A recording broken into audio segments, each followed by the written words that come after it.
ध्यान अपने इंद्रियों के गोलकों पे भी रखने की एक पद्धति है। इंद्री माने जैसे आँख है तो आँख का गोलक, कान का गोलक, नाक का छेद और होठ,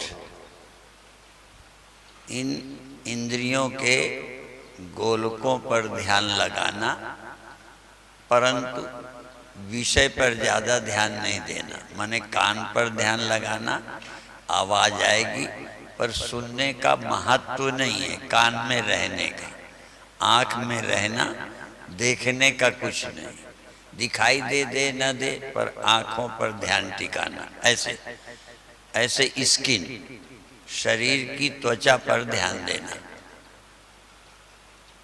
तो एक ध्यान की पद्धति में इंद्रियों के गोलकों पर ध्यान देना।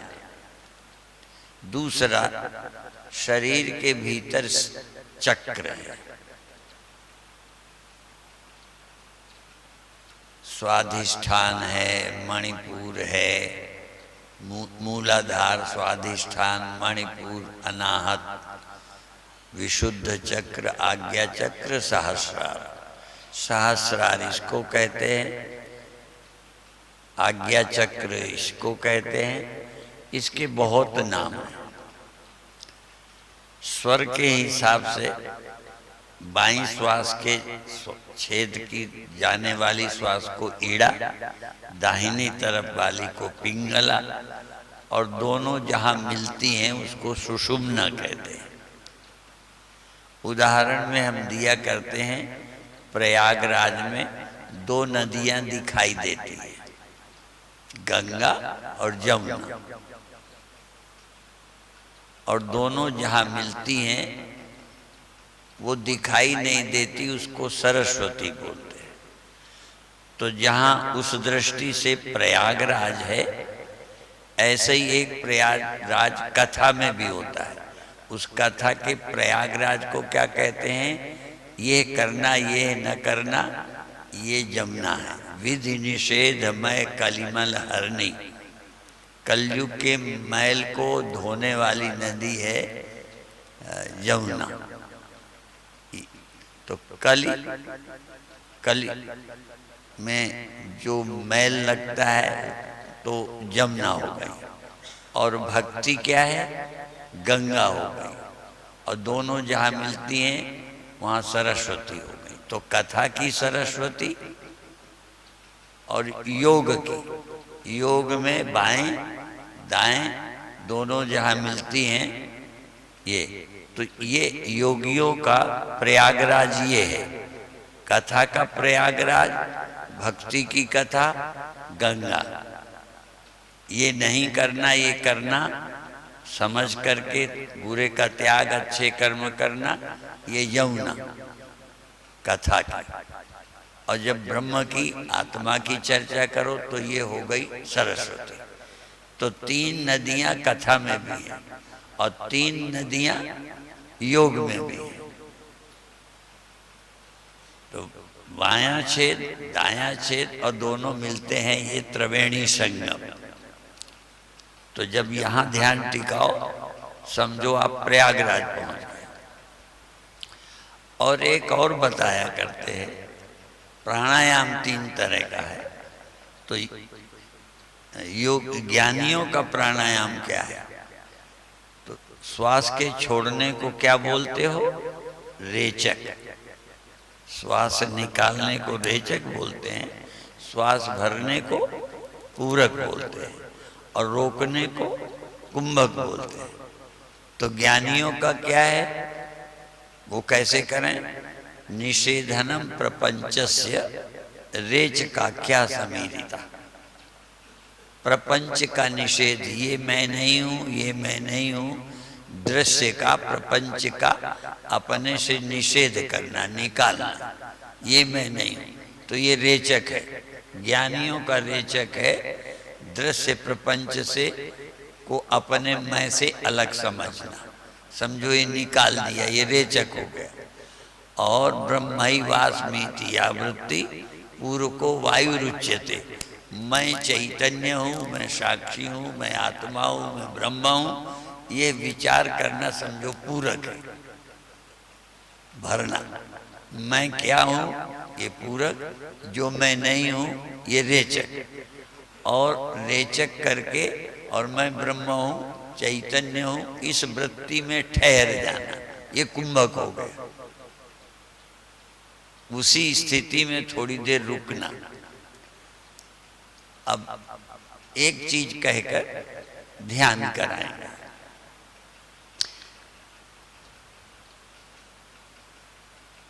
कोई अवस्था सदा नहीं रह सकती।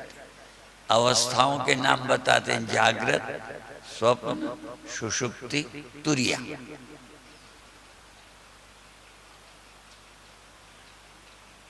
गुरुवाणी के हिसाब से, गुरुओं के हिसाब से जागृत, स्वप्न, सुषुप्त, तुरिया, आत्मा भूपति के ये पुरिया। आत्मा रूपी राजा की ये चार पुरी हैं जहाँ राजा रहता है। जागृत में, यहाँ स्वप्न में, सुषुप्ति में, अतुरी है ये। लेकिन ये भी आत्मा के रहने की जगह हैं तीन चार। आत्मा तो और ही कुछ है, ना वो जागृत है, ना वो स्वप्न है, ना वो सुषुप्ति है, ना वो तुरी है। अवस्थाएं तो आती जाती हैं, कोई भी अवस्था सदा नहीं रहती। कई बार उदाहरण हम सांसारिक देते हैं जिससे आपको समझने में आसान हो जाए। एक मिट्टी की हमने गोली बनाई, उसको जागृत कह दो। थोड़ा लंबी बनाई, उसको स्वप्ना कह दो। चपटी कर दी, उसको सुषुप्ति कह दो। एक और बनाओ, उसको तुरीय कह दो। तो जो गोलाई भी सदा नहीं रही, चपटाई भी नहीं रही, लंबाई भी नहीं रही, जो भी हमने रूप दिया मिट्टी का, वो रहा नहीं। रही कौन? मिट्टी। तो यहाँ क्या है, जागृत भी नहीं रहता, स्वप्न भी नहीं रहता। आपका तो रहता है ना? नहीं रहता। सुषुप्ति वो भी नहीं रहेगी। अभी चौथी मान लो नहीं भी हुई, पर जो चौथी होगी वो भी नहीं रहेगी। तुरिया अवस्था कोई नहीं रहेगी। जैसे जागृत होती है चली जाती है, स्वप्न होते हैं चले जाते हैं, नींद होती है जाती है। यदि ध्यान लगने लग जाएगा तो वो भी रहेगा नहीं। देखो ध्यान रखना, आप चाहोगे कि वो बनी रहे, अवस्था कोई नहीं रहेगी। और हिंदुओं में एक ब्राह्मणों की जाति होती है अवस्थी, सुना है क्या? ब्राह्मणों की एक, पंडितों के कई, शुकुल, पांडे, तिवारी, ऐसे ही एक अवस्थी होते हैं। तो अवस्था और अवस्थी, अवस्था जो नहीं रहती, अवस्थी जो अवस्था में रहता है। तो आप सब लोग क्या हो? अवस्थी। आज से आप ब्राह्मणों में अवस्थी हो गए। ये समझ लो कि जागृत अवस्था है, उसमें भी तुम रहे। वो अवस्था थी, तुम अवस्थी। अवस्था गई, अब अवस्थी स्वप्न में भी रहेगा। स्वप्न अवस्था है, तुम अवस्थी हो, वो भी गया। सुसुप्ति अवस्था है, तुम अवस्थी हो। और तुरी अवस्था होगी, तुम अवस्थी होगे। तो अवस्थी ही सदा रहेगा, अवस्था कोई नहीं रहेगी। और तुम अपने आप को अवस्था मान लेते हो, अवस्थी भूल गए। जब तक तुम अवस्थी अपने को नहीं समझोगे, ठीक है, तब तक कल्याण नहीं है। आपको अवस्था में रहने वाले। अब फर्क ये है कि कई बार कोई जगह में जहाँ तुम रहते हो, जगह से तुम चले आते हो, जगह बनी रहती। जैसे आपके घर में बाथरूम है, आपके घर में किचन है, आपके घर में बेडरूम है। तो जब बेडरूम में गए फिर चले आए, फिर आप किचन में गए चले आए, बाथरूम में गए, चले आए, पर जहां से चले आते हो वो जगह बनी रहती है। यहाँ कई अवस्थाएं भी रहती ही नहीं। जैसे स्वप्नावस्था में तुम गए, स्वप्न में रहे, अब आए तो स्वप्न गया। बेडरूम से आए, बेडरूम गया कहीं नहीं। किचन से आए, किचन गया कहीं नहीं। लेटरिन गए थे, चले आए, वो बनी है। यहाँ तो अवस्था, अवस्थी आया कि अवस्था ही गई। स्वप्न से तुम आए, स्वप्न ही गए। सुषुप्ति से आए, सुषुप्ति कहीं रखी थोड़ी है।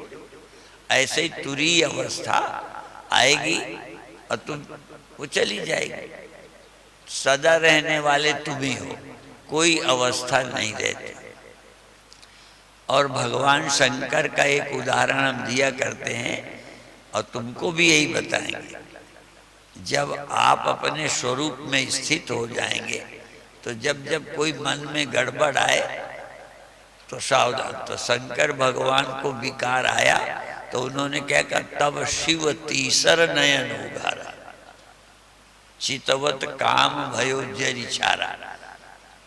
तीसरी आंख, शंकर भगवान के 3 नेत्र थे, हमारे कितने? 2। तो तीसरा खोलना है, ठीक है।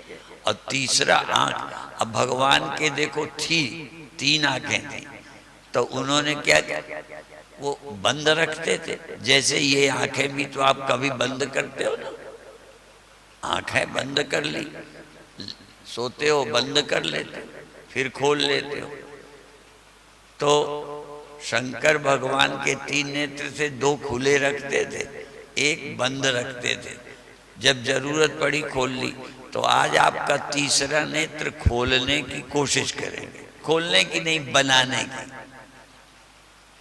तुम्हारे भी 3 नेत्र हो जाए, फिर तुम शिव हो जाओगे। और तीसरा नेत्र जब जरूरत पड़े खोल ले। तीसरा, इसको तीसरा नेत्र भी बोलते हैं, इसको आज्ञा चक्र भी बोलते हैं, इसको राधा स्वामी तीसरा तिल बोलते हैं। कई नाम है इसके।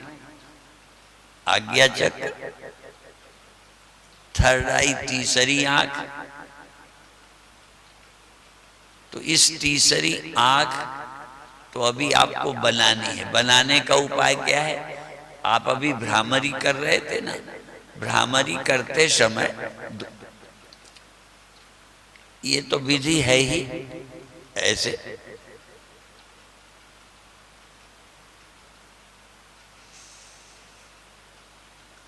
आज्ञा चक्र पर तीसरी आंख पर ध्यान टिकाए रखना, इससे ये चक्र जग जाता है। आज्ञा चक्र जग जाता है, इसको हम कहेंगे आज्ञा चक्र जग जाता है। इसी को कहें तीसरी आंख बन जाती है, माने तीसरी आंख से भी दिखना शुरू हो जाता है। जब आप स्वप्न देखते हो तो ये दोनों आंखें बंद रहती, फिर भी देखते हो। आप नई आंखें बना लेते हो। आप में क्षमता है कि जो चीज नहीं है बना सकते हो। स्वप्न में आंखें बना लेते हो, देह बना लेते हो, आप में क्षमता। इसीलिए तेजस अवस्था में आप रचना कर लेते हैं। ये रचना तो चलो भगवान ने की, प्रकृति ने की, पर स्वप्नों की रचना तो आप ही कर लेते हैं। तो ध्यान में धीरे धीरे आप नई सृष्टि देख सकते हैं। तो आपको अभी बताएंगे भ्रामरी। भ्रामरी 2 तरह से करोगे, क्योंकि लगातार करना हो देर तक तो हाथ रखने में सबको, कई लोग तो रखे रहेंगे कई कई घंटे तक, हाथ ही ना हटाएंगे। जैसे योगी लोग जब बैठते हैं एक आसन में तो बैठे रहते हैं, अपन लोगों को थोड़ी देर में पैर बदलना पड़ता है। और योग के मार्ग के लिए कहा 3 घंटे जब एक आसन में बैठ ले तब आसन सिद्ध होता है।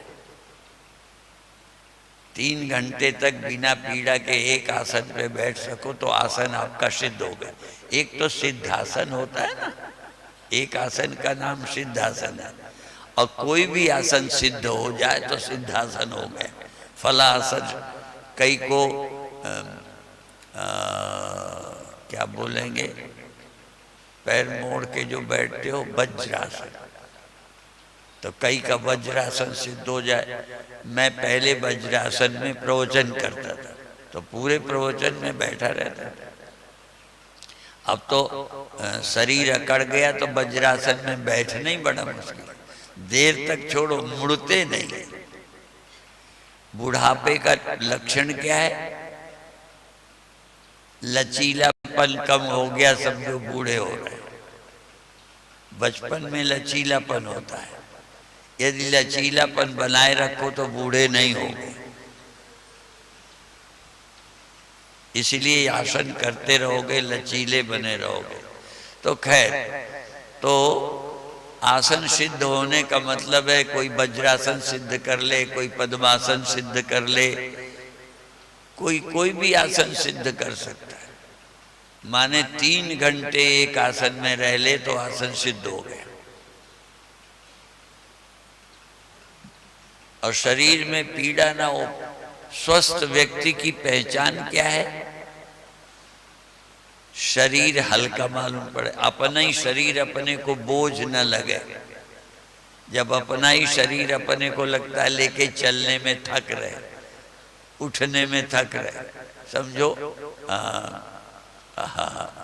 तो आसन, अपना शरीर अपने को बोझ न लगे, एक हल्का लगे, जैसे उड़ रहे हैं, चलना लगे जैसे खेल रहे। तो और पीड़ा रही, शरीर अपना अपने को बोझ न लगे, हल्का लगे, एक शरीर में पीड़ा ना हो। ये शरीर के स्वस्थ होने के लक्षण है। अब सारा शरीर दुख रहा है, बाहें दुख रही, जंघें दुख रही, पीठ दुख रही, शरीर दुख रहा है। लोगों के तो एक जगह फोड़ा होता है, बूढ़ों का तो पूरा शरीर ही फोड़ा होता है, शरीर ही दुखता है पूरा। और ध्यान में खोजना आनंद कहाँ है? जैसे पीड़ा आप देख लेते हो कहाँ पर है, सिर पे है कि आंख पर है कि कान पर है, पेट पे है, कहाँ पर पीड़ा है? ऐसे ही आनंद कहाँ पर है? तो जो चक्र जगेगा उस चक्र में आनंद मालूम पड़ने लगेगा। यदि आगे चक्र जगा तो यही आनंद मालूम पड़ेगा। और फिर स्वरूप आनंद में तो बाद में जाओगे। तो आज का प्रयोग भ्रामरी का होगा। छूट इतनी है कि कुछ देर तक कान आंख ऐसे बंद रखेंगे। आपको जरा भी लगे कि असुविधा लग रही है, थोड़ा अड़चन लग रही है, तो हाथ नीचे कर लें, फिर रख लें, फिर हटा लें। नहीं असुविधा ना हो तो रखे रहे। छूट है पर आंखें बंद रहे। और ध्यान कहाँ रहे? हाथ रखे रहो तब भी आज्ञा चक्र पर, हाथ हटाओ तब भी आज्ञा चक्र पर। अर्थात जब हाथ रखो तब भी तीसरी आंख पर ध्यान, थर्ड आई। हटा लो तब भी थर्ड आई। लगातार एक जगह ध्यान रखोगे तो चक्र जग जाएगा या वो आंख पैदा हो जाएगा और तब यहाँ दिखना शुरू होगा। आंख बनने की क्या पहचान है? किसी की आंख में नहीं दिखता, बन जाने से क्या होगा? दिखने लगेगा। तो अभी तीसरी आंख से दिखता नहीं है, दिखने लग जाए। अच्छा, आंख बन जाए और आपको देखना हो कि मेरी आंख अब ठीक बन गई, दिखने लगा, तो क्या दिखे? गधा दिखे कि गाय दिखे कि भैंस दिखे कि आदमी दिखे कि मंदिर दिखे? क्या दिखे? कुछ भी दिखे। आंख बनने की पहचान है कुछ भी दिखे, समझो आंख बन गई। तो यहाँ पर रोशनी दिखे, भगवान दिखे, पेड़ पहाड़ गुफाएं दिखे, साधु दिखे, आकाश दिखे, कुछ भी दिखे। और तो और आश्चर्य बताएं, आपको अंधेरा दिखे तो भी समझो आंख बन गई। क्योंकि अंधेरा भी बिना आंख के नहीं दिख सकता, ठीक है ना। इसलिए अब भ्रामरी शुरू करेंगे, आंख कान बंद करेंगे। छूट केवल बार बार मैं न बताऊंगा। जब आपकी इच्छा हो हाथ हटा लेना, आंख नहीं खोलना। जब इच्छा हो फिर हाथ रख लेना, आंख लगातार बंद रखना, हाथ रखने हटाने में स्वतंत्र हो, और श्वास भरना और भ्रामरी करना। जो अभी कर रहे थे भ्रामरी तो जानते हो, मैं क्या बताऊं, ठीक है। मन के अंदर ओम जैसा बोलना, पर वो भ्रामरी होती, जैसे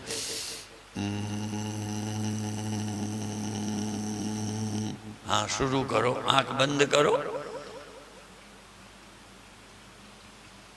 खड़मुखी मुद्रा भी लगा सकते हो, नहीं तो आंख और कान तो बंद ही करना। आंख कान दो हाथों से बंद कर लो, श्वास भरो, भ्रामरी करो। ध्यान आज्ञा चक्र पर, ध्यान थर्ड आई, तीसरी आंख पर। आज शिव बनना है, सब से शिव। शिव बनने की प्रक्रिया है, तीसरी आंख बन जाए। तीसरी आंख बन गई, आप शिव हो गए।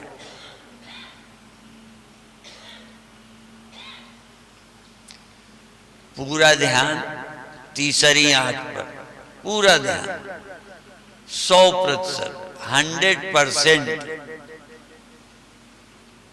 सारा ध्यान तीसरी आंख पर, और सब कुछ भूल जाओ। तीसरी आंख, तीसरी आंख, तीसरी आंख। आज्ञा चक्र, आज्ञा चक्र, आज्ञा चक्र।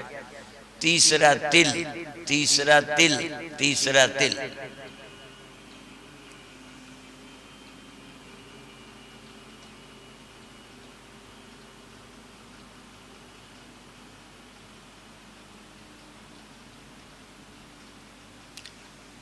हाथ हटाने में स्वतंत्र हो, आंख नहीं खोलना, और ध्यान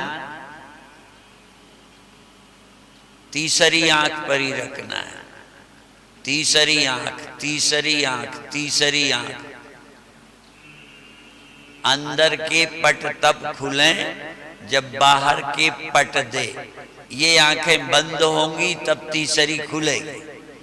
दोनों बंद करो तो तीसरी खुलेगी। लगातार तीसरी आंख पर ध्यान। सुविधा के लिए छूट है, जब चाहो हाथ हटाओ, जब चाहो रखो। पर जब हाथ हटाते हैं तो थोड़ा एकाग्रता टूटती है। जब भी हाथ हटाएंगे तो एकाग्रता थोड़ी देर को भंग होगी, लेकिन फिर एकाग्र हो जाओ, फिर एकाग्र हो जाओ।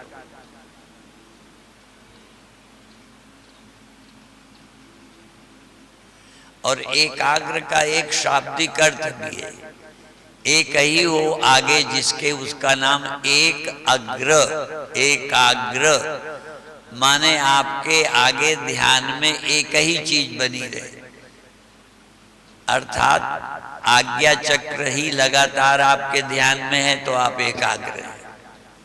यदि तीसरी आंख लगातार आपके ध्यान में है तो आप एक अग्र, एक ही आपके सामने रहे, एक ही। आज्ञा चक्र, तीसरी आंख, तीसरा तिल लगातार तुम्हारे ध्यान में, लगातार तुम्हारे ध्यान में, और कोई आए ही नहीं। बस एक ही, एक ही, एक ही, एक ही हो जिसके आगे, उसका नाम एकाग्र। आपके आगे एक कौन? तीसरी आंख। आपके आगे एक आज्ञा चक्र, आपके आगे एक प्रयागराज, तीसरा तिल, आपके आगे एक दोनों भाव के बीच जहां चंदन लगाते हैं, टिकली लगाते हैं, बहुत अच्छे। आनंद से श्वास भरना, भ्रामरी करना लगातार। यही प्राणायाम है जो नुकसान नहीं करता, कितनी देर करो।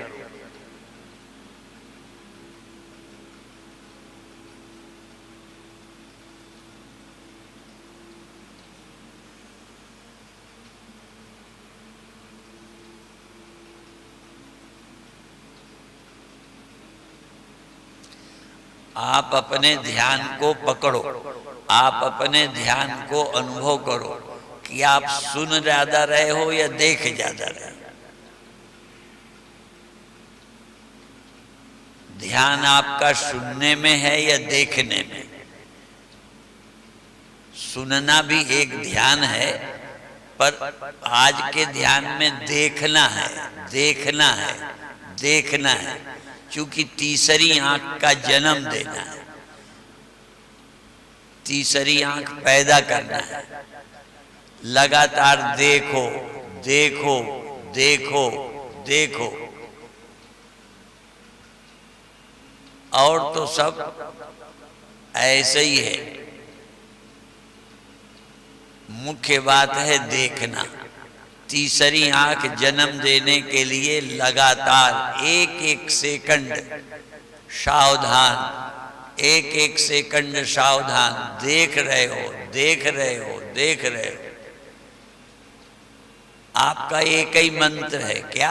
मैं देख रहा हूं, देख रहा हूं, देख रहा हूं, देख रहा। एक सेकंड को और कहीं नहीं जाना, देखते रहना। और दो आंखों से नहीं, दो आंखें बंद है, तीसरी आंख से देखना, तीसरी आंख से देखना, तीसरी आंख से देखना।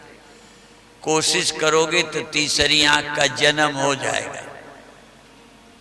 तीसरी आंख, थर्ड आई, थर्ड आई, तीसरी आंख।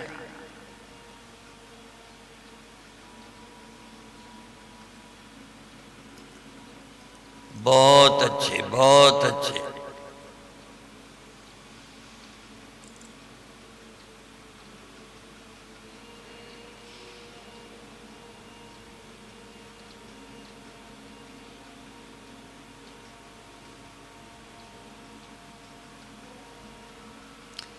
अब सब लोग आंखें नहीं खोलेंगे, हाथ नीचे कर लें। सब लोग हाथ नीचे कर लें और दो तीन भ्रामरी और करें। ध्यान पूरा आज्ञा चक्र पर, तीसरी आंख पर।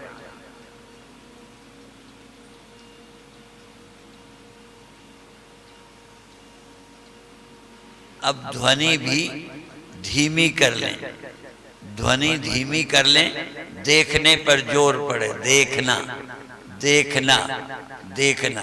कहां से? दोनों भौं के बीच से, तीसरी आंख से देखना। दो आंखें बंद हैं, तीसरी से देखना। बहुत अच्छे।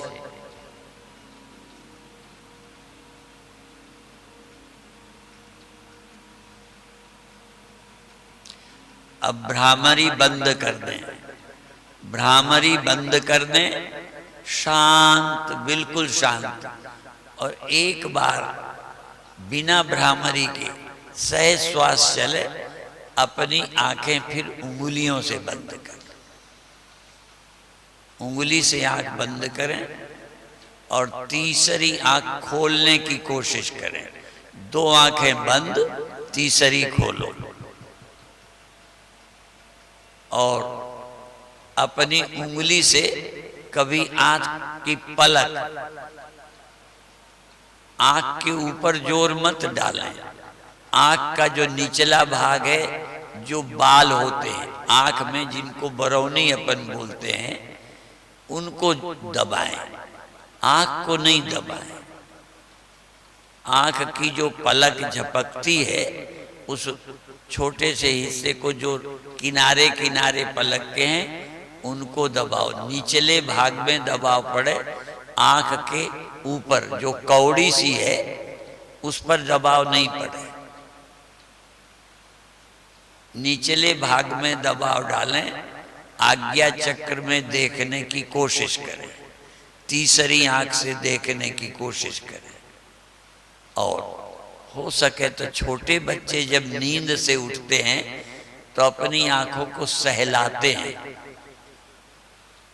ऐसे ही आप अपनी आंखों को उंगलियों से धीरे धीरे सहलाओ, बहुत जोर से नहीं मसलो।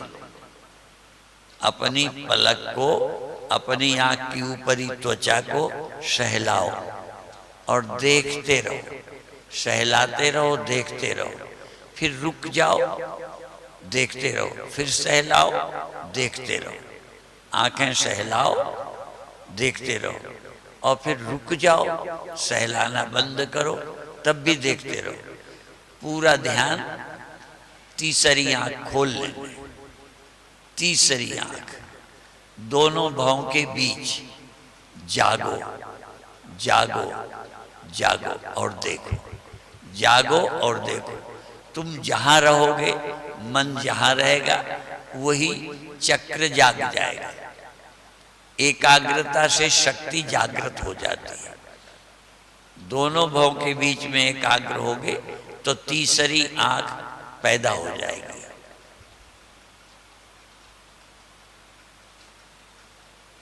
बहुत अच्छे। हाथ हटाने में स्वतंत्र हो, रखने में स्वतंत्र हो, सहलाने में स्वतंत्र हो। चुपचाप रखे रहो, न सहलाओ। जैसी जैसी जरूरत हो तैसा कर सकते हो, परंतु एक स्वतंत्रता नहीं है।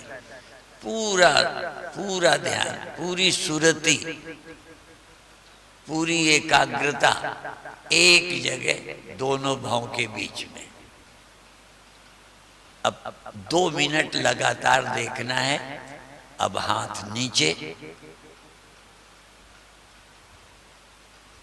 सिर्फ दोनों भावों के बीच में निवास करो, सिर्फ रहो, और जगह मत भगो। थोड़ी देर दोनों भावों के बीच में निवास बना लो। ये आपके रहने की जगह। अभी तक शरीर में दिन भर घूमते हो, बाहर जाते हो, सोते हो, पर मैं पूछूं शरीर में कहाँ रहते हो, तो जगह नहीं बता सकते। हमारे ऋषियों ने तो कहा है, जागृत में जीव नेत्र में रहता है, स्वप्न में जीव हृदय स्थान में रहता है, हिता नाम की नाड़ी में स्वप्न में रहता है, सुषुप्ति में हृदय में रहता है, ऐसा बोलते हैं। तो अब आप कहाँ रहो? दोनों भावों के बीच में। बहुत अच्छे। अब आप सिर्फ दोनों भावों के बीच में हूं, ये ध्यान रखो। देख रहा हूं, दोनों भावों के बीच में हूं, देख रहा हूं, और कुछ नहीं कर रहा देखने के सिवा। सोचना बंद, करना बंद, और कुछ बंद। सारी स्मृतियां ताक में रख दो, फेंक दो। केवल एक काम, दोनों भावों के बीच में मैं विराजमान हूं, और तुम जहां रहोगे वहां की शक्ति जागृत हो जाएगी। वो चक्र जाग जाएगा, सक्रिय हो जाएगा, क्रियाशील हो जाएगा। वो जगहें कभी कभी फड़कने लगती हैं। बहुत अच्छे। अब छोड़ने की तैयारी करना है। एक बार ये ध्यान करो कि ये तो जगह है, जगह में जो है ये मैं हूं। मैं कौन? जगह नहीं हूं, जगह में हूं। मेरे गुरुदेव कहते थे, इसमें मैं हूं, ये मैं नहीं। ये देह है ना, इसमें मैं हूं, ये मैं नहीं। इसी तरह इस चक्र में मैं हूं, चक्र में नहीं। तीसरी आंख में मैं हूं, तीसरी आंख मैं नहीं हूं। मैं चैतन्य, मैं दृष्टा, मैं साक्षी। याद करो, मैं चेतन। बहुत अच्छे। अब छोड़ने के पहले अपने हाथों को सहज भाव से, अभी आंखें न खोलें, सहलाएं। हाथों को आपस में रगड़ें, फिर आंख और मुख मस्तक को सहलाकर फिर सारे शरीर में हाथ को फेर लें। ध्यान से जो एनर्जी आती है उसको शरीर में फैलने से लाभ होता है। एक बार फिर अपने हाथों को सहलाएं आपस में, फिर आंखों को मुख में फेरे, सिर में और पूरे देह में फेर कर धीरे से, प्रसन्नता पूर्वक, चैतन्यता पूर्वक। और जिनका ध्यान अनुभव होने लगे, मन अच्छा लगे, एकाग्र होने लगे, वो जब छोड़ें तब भी एकाग्र, जब चलें तब भी थोड़ा एकाग्र, आंखें खोल लें तब भी एकाग्र रहना सीखें, सजग रहना सीखें। चलते में, खाते में भी सजग रहें। जैसे भोजन चल रहा, आप सजग रह के जान रहे, एकाग्र होके खाओ, एकाग्र होके चलो, एकाग्र होके सुनो, एकाग्र होके बोलो, एकाग्र होके श्वास लो, तो जीवन ही ध्यान बन जाए। अब धीरज से आंखें खोलिए, छुट्टी। बहुत अच्छा। जो सुबह सुबह ध्यान में आते हैं वो टाइम पर आएंगे तो पूरा सीख पाएंगे। योगासन, प्राणायाम जो कराते हैं उसको सीखने का अवसर है, और सीख लोगे तो ही तो घर में करोगे। इसलिए पहले सीख लो पूरा, क्योंकि अधूरा सीखोगे गलती करोगे। इसलिए सुबह जरूर आके सीखो, और बाद में फिर थोड़ी देर के लिए ध्यान। अभी छुट्टी, और सूचना तो वो करेंगे, हम भी कर देते हैं। चाय लेके जाना या चाय छोड़ के जाना, चाय लेके भी जाओ और चाह छोड़ के जाओ, ठीक है? बहुत अच्छा।